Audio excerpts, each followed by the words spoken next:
Bom dia a todos. É um prazer receber o Antônio de Pádua Barbosa, lá da Fiocruz, doutor Antônio. Ele vai apresentar aí sobre o desenvolvimento de produção de vacinas e biofármacos no Brasil. Eu sou Priscila Amaral, sou coordenadora do curso de Engenharia de Bioprocessos da Escola de Química da UFRJ.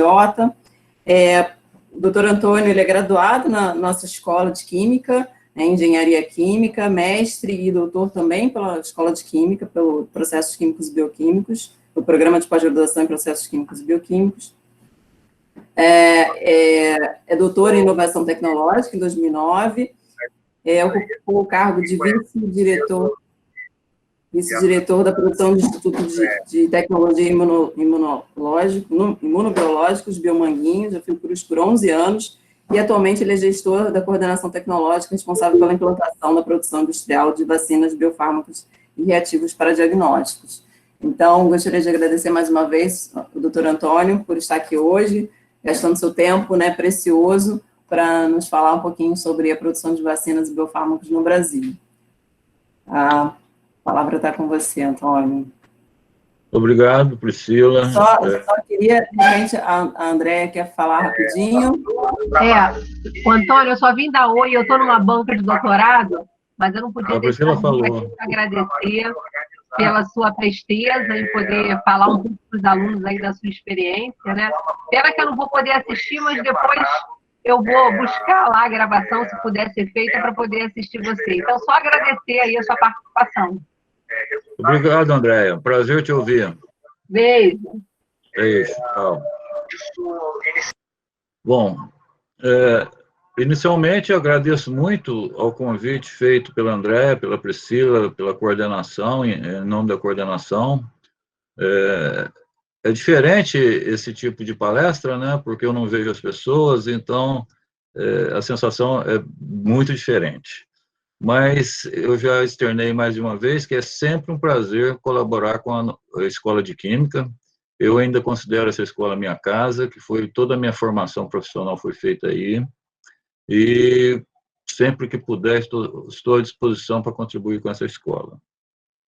Bom, para falar sobre o tema em tela, inicialmente é preciso contextualizar, né, a atuação da Fiocruz no país, onde ela se localiza, quais são suas unidades, o que faz cada uma delas, para dar um panorama geral da nossa atuação. A Fiocruz, eu não sei se vocês veem meu mouse. Vemos sim. Tá. Então, obrigado. A Fiocruz, ela está ligada diretamente ao Ministro da Saúde, né? A sua é uma fundação autárquica e a sua presidente, o seu presidente, tem o mesmo nível hierárquico que os secretários de Estado.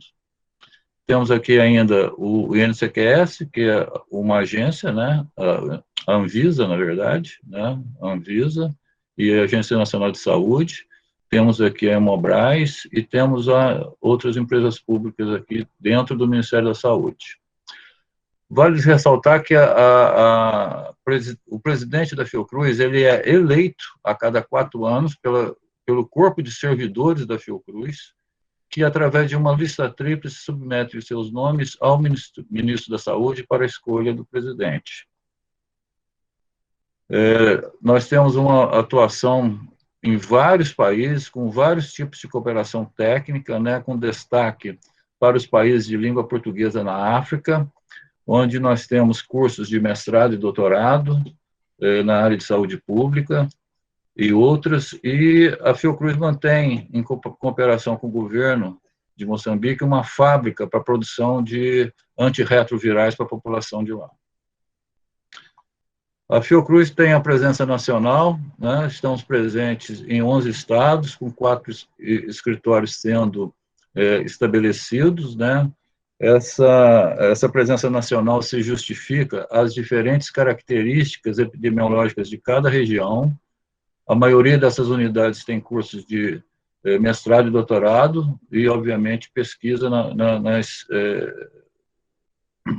nas questões relativas à saúde regional.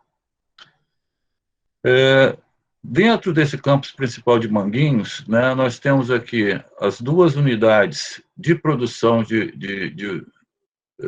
da Fiocruz.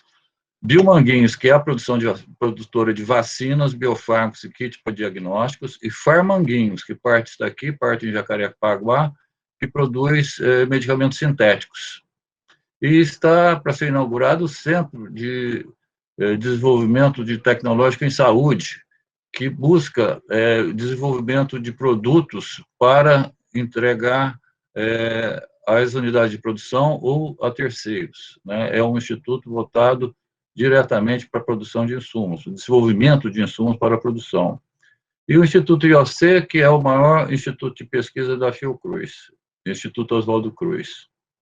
Nós temos ainda aqui, só para lembrar, o Instituto Nacional de Controle de Qualidade, o INCQS, que está fisicamente ligado, fisicamente localizado na Fiocruz, mas administrativamente ele responde à Anvisa. E ele controla todos os insumos para a saúde distribuídos no país. Nós temos ainda, né, unidades de atenção à saúde. No campus a gente tem o Instituto Nacional de Infectologia Evandro Chagas, e no Flamengo a gente tem o Instituto Fernandes Figueira, que é voltado para a atenção da saúde materno-infantil. Temos ainda na área de educação um destaque, temos que destacar a Escola Nacional de Saúde Pública, responsável por várias políticas de Estado na área de saúde e atenção básica. Nós temos a Escola Politécnica Joaquim Venâncio, que forma técnicos para atuar na área de saúde. E agora vamos falar um pouco de Biomanguinhos, né? Biomanguinhos, eu vou mostrar mais adiante essas instalações e o que cada uma delas faz. Esse é o principal complexo de produção de Biomanguinhos. Biomanguinhos também tem o seu diretor eleito pelo corpo de funcionários, RJU, estatais, estatutários, e, através de uma lista tríplice, o presidente da Fiocruz também nomeia esse diretor. Aqui eu tenho a coordenação tecnológica, que é uma assessoria do diretor, e coordena toda a implementação da produção industrial de vacinas, kits para diagnósticos e biofármacos. Essa coordenação foi criada em 2017, porque anteriormente esses projetos estavam ligados ou na Vice-Diretoria de Desenvolvimento Tecnológico ou de Produção, e hoje essa coordenação atua matricialmente com as áreas finalísticas e de desenvolvimento da unidade. A missão de Biomanguinhos é contribuir para a melhoria da saúde pública brasileira, através do desenvolvimento e produção de imunobiológicos para atender às demandas de saúde pública do país, né? A nossa visão é ser a base tecnológica do Estado brasileiro, e temos um compromisso com o acesso da população brasileira a insumos e serviços estratégicos, com ética e transparência, inovação e responsabilidade socioambiental. Biomanguinhos somente tem hoje 1.750 colaboradores. Somos pouco mais de 10% da força de trabalho da Fiocruz. E esses trabalhadores têm a oportunidade de se qualificar através dos cursos de mestrado profissional que temos lá no Instituto, através do doutorado que foi lançado esse ano com o Polo de Xerém, e temos um convênio que os nossos profissionais, dão aula na Escola Politécnica com cursos voltados para questões ligadas à produção de vacinas. Esse é o nosso portfólio, nós temos 10 produtos, né? O destaque aqui que eu faço é para a vacina de febre amarela. Biomanguinhos é o maior produtor mundial dessa vacina e exporta 80% da vacina consumida do mundo. Temos várias outras que são frutos de transferência de tecnologia, que vamos falar mais adiante, né? Nós entregamos mais de 80% das vacinas utilizadas no Programa Nacional de Imunizações. Os kits diagnósticos também, nós temos 23 produtos. Eu destaco aqui o kit NAT, HIV, HCV, HBV, né? Esse kit, Todo o sangue transfusional brasileiro é testado por esse kit, que foi introduzido há alguns anos e trouxe mais segurança na transfusão de sangue no Brasil, porque esses produtos, né, contra essas patologias, esse kit detecta uma janela imunológica muito menor do que a que existia anteriormente. Por exemplo, a janela imunológica do HIV, né, que a partir do momento que o indivíduo se infecta, até você ter condições de detectar o DNA do vírus no sangue, levava em torno de 24 dias. Hoje essa janela é muito menor, chegando em torno de 10 dias. E as outras 3 patologias também ocorreu a mesma coisa, uma diminuição na janela imunológica para a detecção do vírus presente no sangue. Sem falar que outro teste molecular de grande importância é o do Covid-19, né? São 3 com diferentes proteínas que podem ser usados, são 3 protocolos diferentes, um da OMS, outro do NIH, e nós começamos, a partir do momento do recebimento dessas proteínas da OMS e dos outros institutos, 45 dias para desenvolver esse teste. Começamos com a produção em torno de 20 mil reações. Hoje já passamos de 1 milhão de reações por mês, vamos chegar a 1,5 milhão até o segundo semestre de reações. E estamos lançando aqui nos testes sorológicos, que são os testes rápidos, né? O teste da Covid-19 IgM-IgG, que já está em processo de registro. Temos outros testes de grande importância para a saúde pública brasileira, como o teste de HIV e o teste confirmatório, dentre outros. Bom, a história de Biomanguinhos começou com a produção de vacinas, depois incorporou a produção de reativos para diagnósticos, e nos anos 2000, na segunda metade, foi chamado pelo Ministério da Saúde para entrar na área de biofármacos. Então, o Biomanguinhos tem já uma tradição na produção de biofármacos, ou pelo menos um conhecimento muito grande nessa área, né? E os 2 primeiros produtos que foram incluídos no portfólio foram a alfa-epoetina e alfa-interferona. Posteriormente, no final do ano 2000, houve uma crise muito grande para pacientes que tinham a doença de Gaucher, que é o acúmulo de glicoproteínas em algumas partes do corpo. É uma doença rara que, na época, em 2010, mais ou menos, 2011, o Brasil gastava em torno de 180 milhões de reais para tratar pouco mais de 400 pacientes. E quem detinha a tecnologia era um outro produtor que se negou a fazer a transferência de tecnologia. Então, Biomanguinhos buscou outras alternativas e achou uma empresa israelense que produz a alfa-taliglicerase em células de cenoura. É uma tecnologia de produção de medicamentos em plantas. Enfim, tem toda uma história atrás disso que depois a gente pode entrar em detalhes se for caso. E, mais recentemente, nós estamos entrando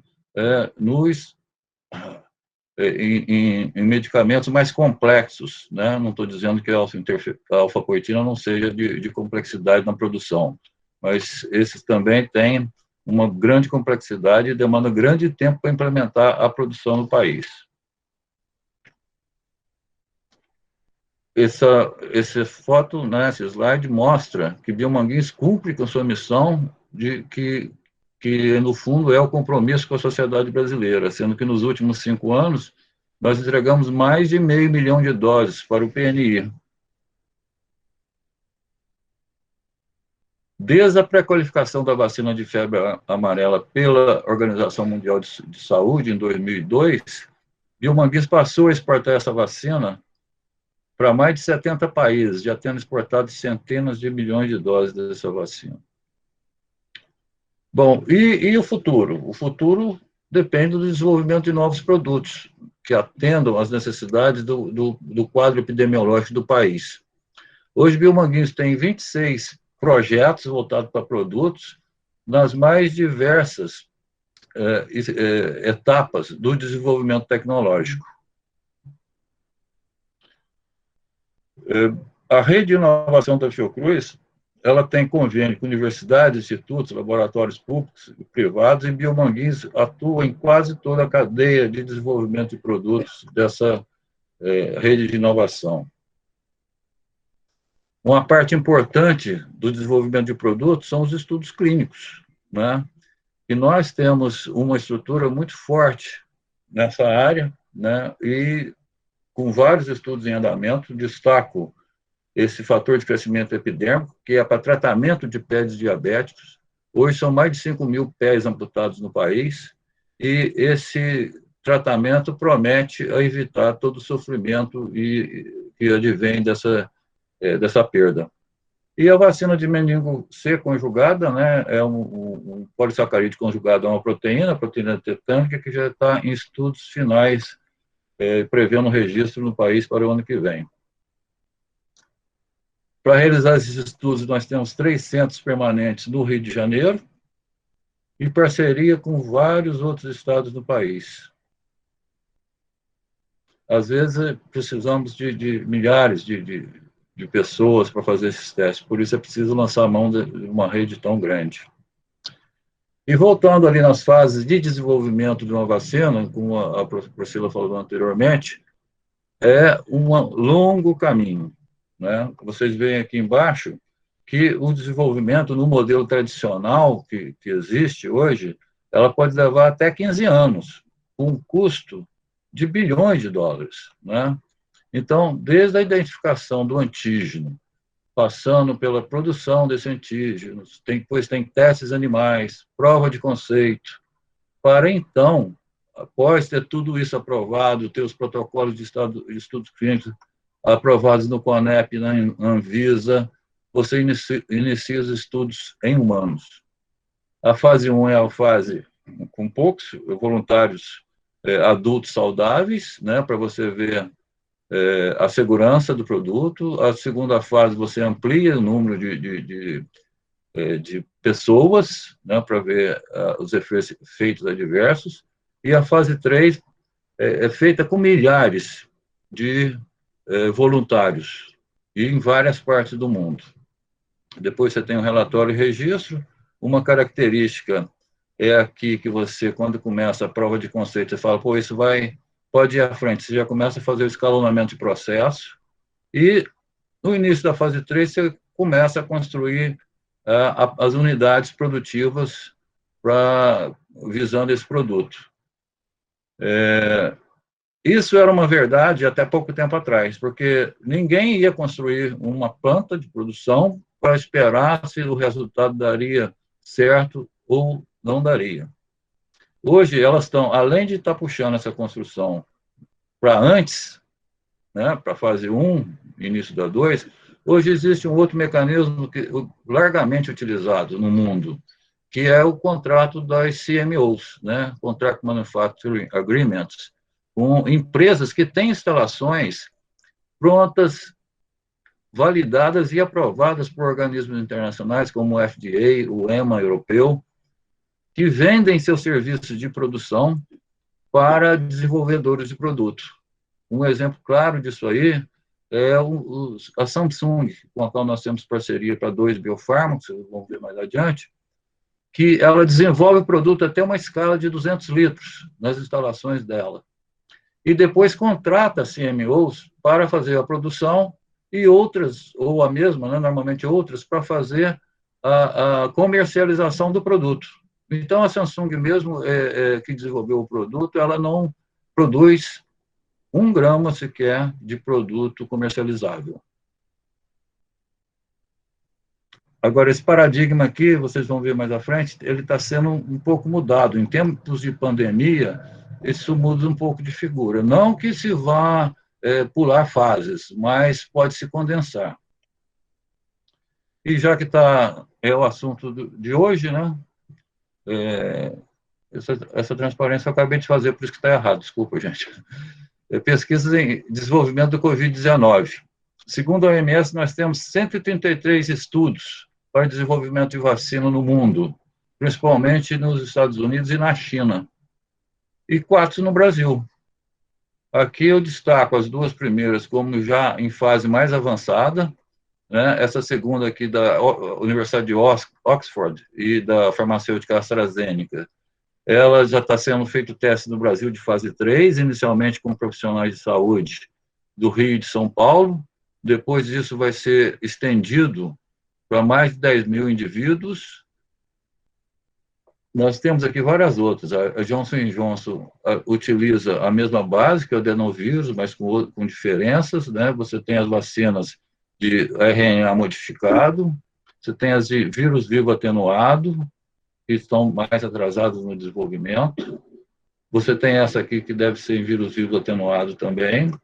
E você tem a Pfizer, que é uma grande farmacêutica que utiliza RNA mensageiro mais 2 antígenos, de fase 1. Eu esqueci de falar, mas na primeira parceria, a Sanofi fornece o DNA recombinante para juntar um adjuvante, que é uma substância que vai promover vamos dizer, uma melhor resposta imune ao antígeno, né? E esse é um adjuvante, ele é exclusividade da GSK, que nós usamos em algumas vacinas nossas. E, por fim, no Brasil, quem está mais adiantado na pesquisa de influenza, do Covid-19 é a Fiocruz, de Minas Gerais, do Instituto René Rachou, com o laboratório de imunologia do INCOR, que utiliza o vírus de influenza modificado, mas eles estão ainda na fase pré-clínica. Para vocês verem, a distância temporal entre a fase pré-clínica e a fase 3, de acordo com aquele gráfico anterior, é bem grande ainda. Bom, falando então na introdução de novos produtos, Biomanguins utiliza diferentes estratégias para poder oferecer produtos de qualidade para a população brasileira. Visto que os países desenvolvidos e as grandes empresas investem, algumas empresas investem mais de 5 bilhões de dólares por ano em pesquisa e desenvolvimento tecnológico, em associação com universidades, enfim, eles têm uma velocidade muito maior do que temos no Brasil para desenvolver esse produto. Então, se você tem um produto de qualidade disponível para a população em algum lugar do mundo, nós não vamos ficar esperando 5, 10 anos para oferecer esse produto para a população brasileira. Nós vamos buscar os produtos de qualidade que, através de transferência de tecnologia, passam a ser produzidos no Brasil, baixando grandemente os custos desse produto. Então, a transferência de tecnologia, ela faz parte, ela se confunde com a história de Biomanguins, que Biomanguins nasceu dentro da Fiocruz para organizar a produção de vacinas que estava dispersa em alguns laboratórios de pesquisa da Fiocruz. E foi justamente no início da década de 70, durante uma grande crise uma grande epidemia de meningite nas grandes cidades do Brasil, que Biomanguins se consolidou através da vacina de meningite AC, produzida pelo Instituto Merriam. Depois, um destaque aqui na década de 80 para as vacinas japonesas de sarampo e poliomielite. O Brasil teve o sarampo e a poliomielite erradicadas utilizando essa vacina. Agora o sarampo está voltando com casos importados e talvez uma cobertura vacinal que deixa a desejar. Outro destaque aqui é esse de 98, a vacina contra a hemófilos influenza, onde Biomanguins muda seu paradigma de atuação em relação às vacinas e passa a procurar novos produtos com grandes empresas, ao longo do tempo. Depois, o destaque que eu faço aqui está a Protalix, que foi em 2013 para a doença de Gaucher. E depois aqui, a partir de 2014, nós temos as parcerias envolvendo não só o detentor da tecnologia internacional, mas uma empresa privada brasileira que atua também na absorção dessa tecnologia como parte das políticas de PDP, e nós vamos ver a seguir. Só para destacar os nossos parceiros aqui nesse slide, que estão todos ali pequenininhos, Então, aqui nós temos a Samsung Bioapps, nós temos a Janssen, nós temos a Bionovis, que é a parceira nacional para essas PDPs, temos a Merck e temos outras que estão chegando.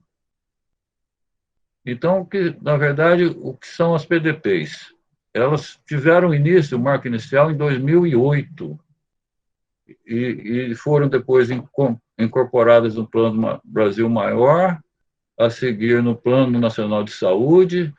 Elas foram regulamentadas através dessa portaria e teve sua consolidação em 2017, mas ainda temos essa portaria em revisão.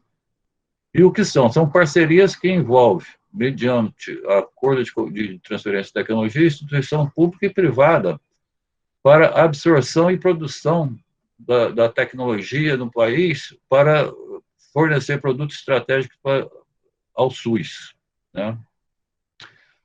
Qual a grande importância delas? Destaco a ampliação do acesso a produtos estratégicos e diminui a vulnerabilidade do Sistema Único de Saúde. Ela reduz a dependência da produção tecnológica. Ela promove o desenvolvimento de aplicação em território nacional de produtos estratégicos para o SUS, garantindo a sustentabilidade econômica e tecnológica. E como é que funciona isso? Esse aqui é o modelo clássico que foi adotado por Bill Manguinhos ao longo dos anos, porque através do poder de compra do Estado, um laboratório público faz um acordo com um laboratório privado para estabelecer no Brasil essa tecnologia e ficar totalmente independente desse laboratório privado depois da nacionalização total da produção. E qual é a vantagem que o laboratório privado leva nisso? Ora, durante o período de transferência, o governo vai comprar esse produto em questão através do laboratório público, sem licitação. Isso significa, obviamente, que os preços devem ser de acordo com o mercado, né? O último preço feito na licitação do Ministério é o preço mínimo para a entrada na PDP. E depois esse preço vai caindo ao longo dos anos, à medida que o laboratório público vai incorporando a tecnologia. Então, o laboratório privado, ele tem um mercado cativo durante esse período, que pode chegar a 10 anos. E uma população do tamanho do Brasil é um mercado considerável. Portanto, é uma grande vantagem para o laboratório privado fazer esse tipo de parceria. Agora, juntando aqui a PDP você entra aqui do lado nacional, não com laboratório público, mas um laboratório privado que passa a receber também a tecnologia. Essa política vem desde 2012, mais fortemente, onde houve incentivos do BNDES, da FINEP, do governo, para a formação de conglomerados nacionais, porque nós temos muitas indústrias de medicamentos sintéticos que têm um faturamento estrondoso, mas não tínhamos, à época, nenhuma instituição privada que produzisse medicamentos biológicos. E daí que surgiu a Bionobis, que foi a junção de 4 grandes farmacêuticas, a Origem, e nas quais a gente tem parceria com algumas delas. Então, como é que funciona isso, mais ou menos? Periodicamente, o Ministério da Saúde publica no site deles medicamentos de interesse estratégico do Estado, ou seja, normalmente são medicamentos de altíssimo custo e que ele interessa internalizar a produção. Os interessados, né, público e privado, levam uma proposta ao Ministério e começa a implementação do projeto, né, que culmina com a assinatura do termo de compromisso do Ministério para ir adiante com essa PDP. E, após isso, a transferência de tecnologia propriamente dito começa na fase 3. E essa transferência pode levar até 10 anos para a internalização total da tecnologia. E vocês vão ver um pouquinho por que esse tempo todo. Porque você precisa construir fábrica. E, além disso, depois que os outros produtos virão, quando você já tem a fábrica, você tem que levar em conta também a complexidade de se produzir os biofármacos. Aqui uma visão geral de como é que acontece essa transferência de tecnologia, né? Após o contrato, você faz a importação do produto acabado, depois você registra esse produto no seu nome, com o seu rótulo, e passa a produzir o produto de Bill Manguinhos. Enquanto isso, a transferência está ocorrendo, transferência de conhecimento, absorção de conhecimento, depois você absorve a etapa de rotulagem e embalagem e faz uma inserção do registro de novo local de fabricação. Depois você faz a formulação em vase e liofilização, se for o caso de alguns produtos. Enfim, você vai incorporando a tecnologia da maneira contrária como ela é produzida, porque primeiro você produz o ingrediente farmacêutico ativo e segue, mas a transferência você dá no sentido oposto. estudos clínicos, se necessário. Normalmente, você faz um estudo de comparabilidade da estabilidade, várias características do produto, e estudos de farmacocinética e farmacodinâmica, e tem o registro final do produto. Esse aqui é um slide que mostra todas as parcerias de biomanguinhos que estão em andamento. Como vocês podem ver, são várias. Eu destaco aqui, em azul, os parceiros daquelas que são PDPs. O único que tem uma parceria totalmente nacional é a Cristália, que desenvolveu a somatropina, que é um hormônio de crescimento, e todos os grandes laboratórios que estão aqui presentes. As várias vacinas que nós já temos em andamento, né? Então, esses produtos, eles estão em diferentes fases de transferência de tecnologia. Alguns já na fase final, outros no início, outros no meio. Então, é um cenário bastante complexo você verificar essa produção, introduzir esses novos produtos e competir com a rotina de produção, porque essa não para. Você tem que continuar produzindo e entregando pulsões enquanto você está absorvendo novas tecnologias. E, novamente, qual é a vantagem de produzir? Eu não diria só biomedicamentos, não. Produtos, insumos para a saúde. Essa pandemia do Covid veio nos mostrar claramente isso que nós já sabíamos e falávamos há muito tempo, que a Constituição não diz que o Estado tem que produzir. Mas alguns produtos, como vacinas, por exemplo, é uma questão estratégica do Estado. Agora a gente está correndo o risco de ficar sem vacina. Por quê? Porque não desenvolvemos na velocidade adequada. Mas mesmo se outro produtor fizer, nós vamos ter que fazer essa transferência de tecnologia. Felizmente, Biomanguinhos ainda tem uma capacidade que pode voltar para isso. Mas nem sempre é assim. E para você planejar uma produção, você leva pelo menos um ano. Então, o Brasil não pode ficar à mercê da dependência desses produtos. Isso ficou claríssimo nessa pandemia, né? E essa produção local, ela aumenta a nossa capacidade tecnológica, ela reduz as importações e o déficit, a população tem acesso ao produto, porque se você tem produto mais barato, você garante o acesso da população através da garantia de suprimento também. Você não tem descontinuidade por alguma crise, por exemplo. A diferença cambial, a variação cambial, é um negócio que impacta terrivelmente nas contas do governo, para garantir o suprimento e não interrupção do tratamento dos doentes. Obviamente, a redução de custos e aumento de produtos ofertados. E como é que se dá o processo produtivo dos biofármacos? Esse é mais tranquilo de falar, porque são operações mais ou menos padrão, né? Você, a partir de um banco de célula, que aqui que está o segredo do biofármaco, é você achar fazer um clone numa célula de expressão que tem um bom rendimento no meio de cultura e nos bioreatores. Você faz essa expansão, né, aumentando os volumes gradativamente, até chegar à etapa de bioreação, que varia de até 20 mil litros, dependendo do processo. Depois você faz a separação, que pode ser por centrífuga, pode ser por filtração, enfim, cada um tem uma forma. E você faz extração e purificação, que pode ter várias etapas de cromatográfica para você chegar ao ingrediente farmacêutico com mais de 99% de pureza. Depois ele é formulado, né, diluído, e você faz um invase, liofilização, se for o caso, embalagem e rotulagem. A expansão do banco até o bioreator de inóculo, antes da bioreação, leva em torno de 20 a 35 dias. E a bioreação vai depender muito do processo. Eu vou continuar falando sobre isso daqui a pouquinho, mas eu queria mostrar a complexidade para se produzir um anticorpo monoclonal, biofármacos. Um biofármaco. O peso molecular dele varia de 150 mil a 180 mil Daltons. Se você comparar com a molécula de síntese química da aspirina, por exemplo, você passa a entender quando se fala de genérico, de síntese química, é uma coisa. Quando você fala de biosimilar, nós estamos falando de uma coisa bastante diferente, correto? Sem falar na complexidade de todas as interações intra e moleculares que ocorrem aqui.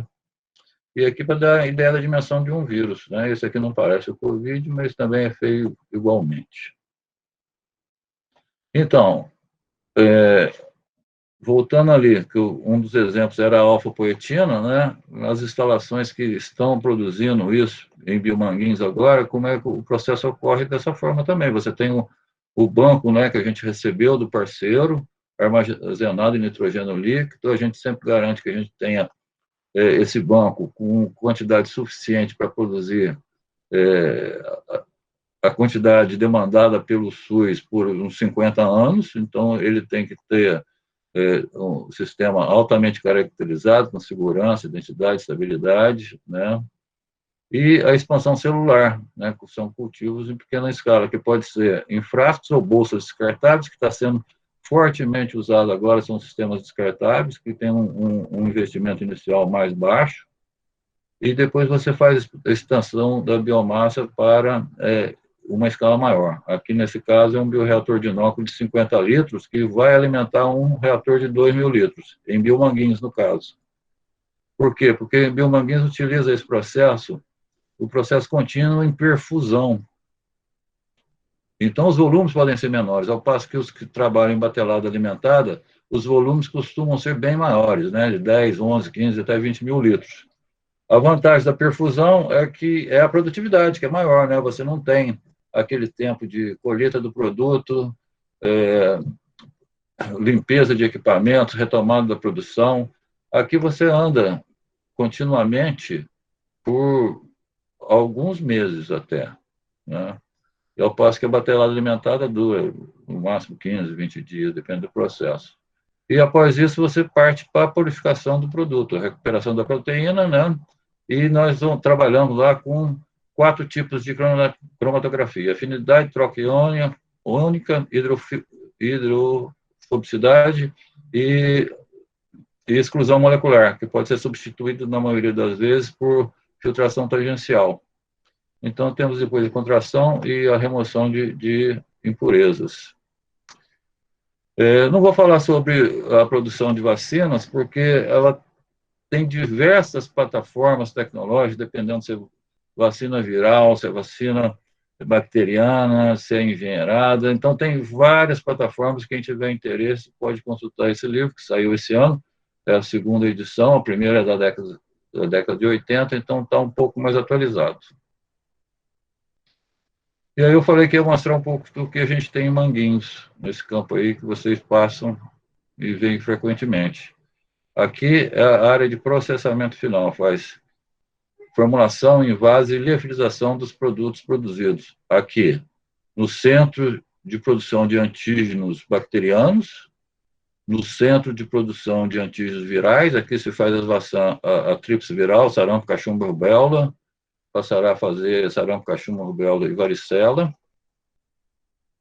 Aqui nós fazemos etapas da vacina pneumocócica 10-valente. Esse é um prédio de rotavírus, somente para processamento final da vacina rotavírus, que está em fase final de transferência de tecnologia. E aqui atrás o Centro Henrique Pena, que eu vou mostrar para vocês mais adiante. Para vocês terem uma ideia do crescimento institucional de Biomanguinhos, veja o que a gente tinha em 2006 e em 2016, surgimento de 2 grandes empreendimentos, áreas produtivas.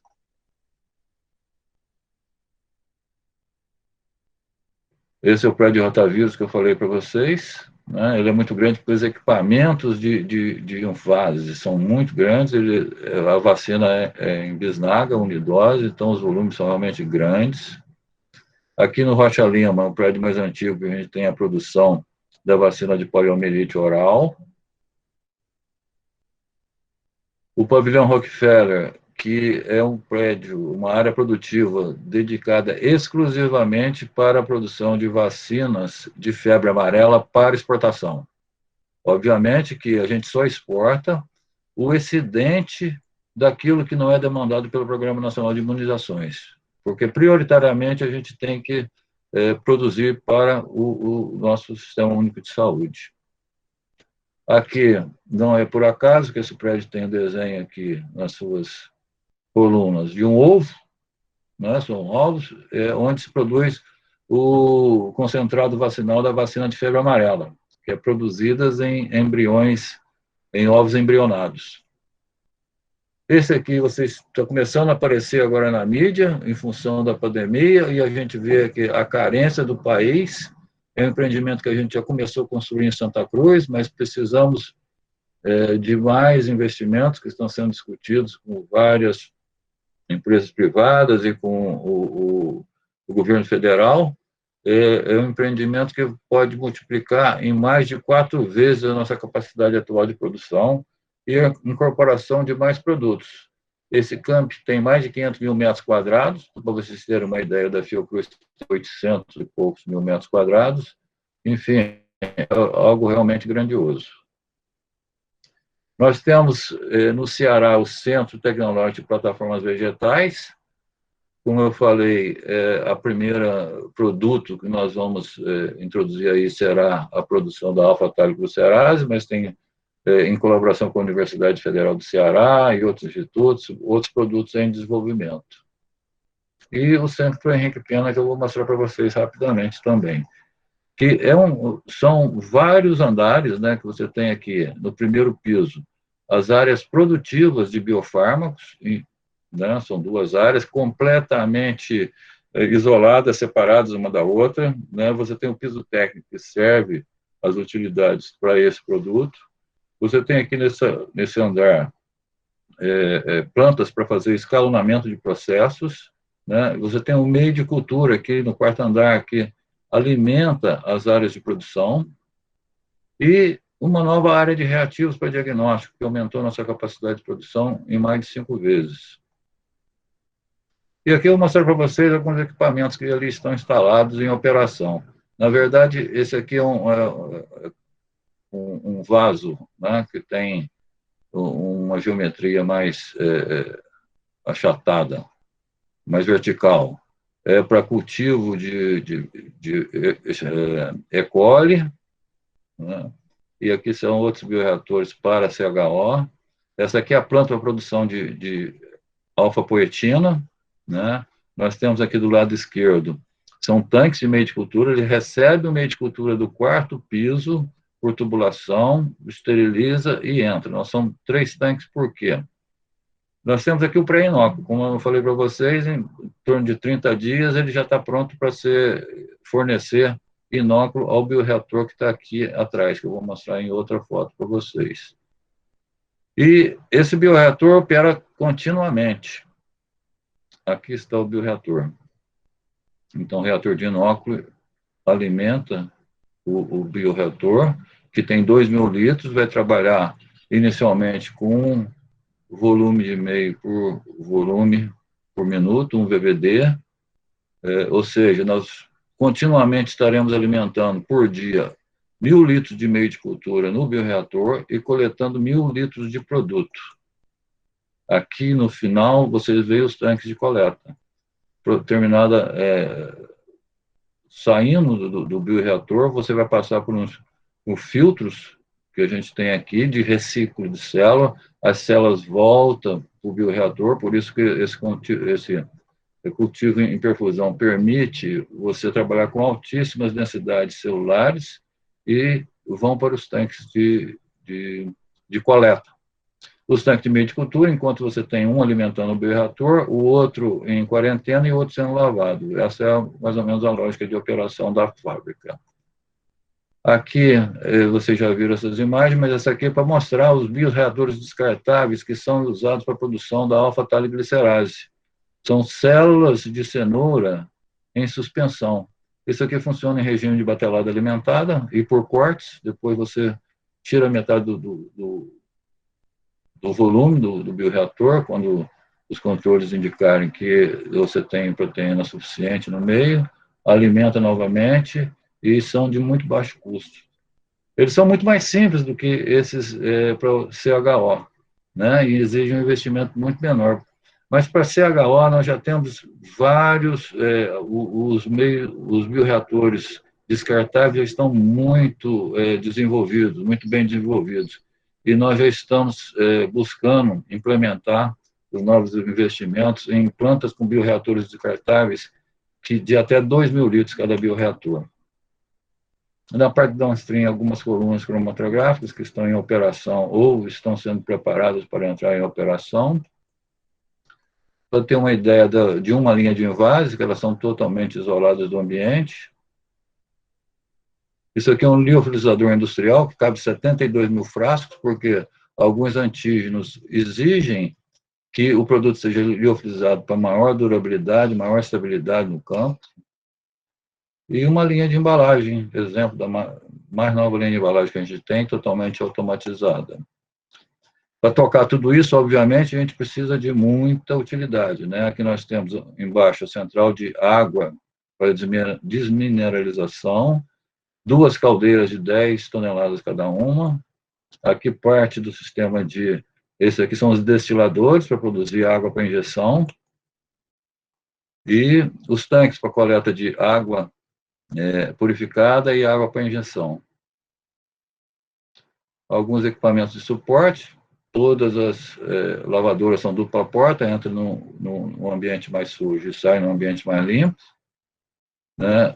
Da mesma forma, as autoclaves são assim, nessa concepção. E sem esquecer, né, do relacionamento com a comunidade. E nós temos 8 comunidades no entorno da Fiocruz, então a gente tem alguns programas, né, de parceria com essas comunidades, né? Eu não está aqui agora, mas nessa crise a gente já vinha contratando costureiras para produzir máscaras utilizadas na produção de biomanguinhos. Enfim, era mais ou menos esse recado que eu queria dar para vocês e estou à disposição para perguntas.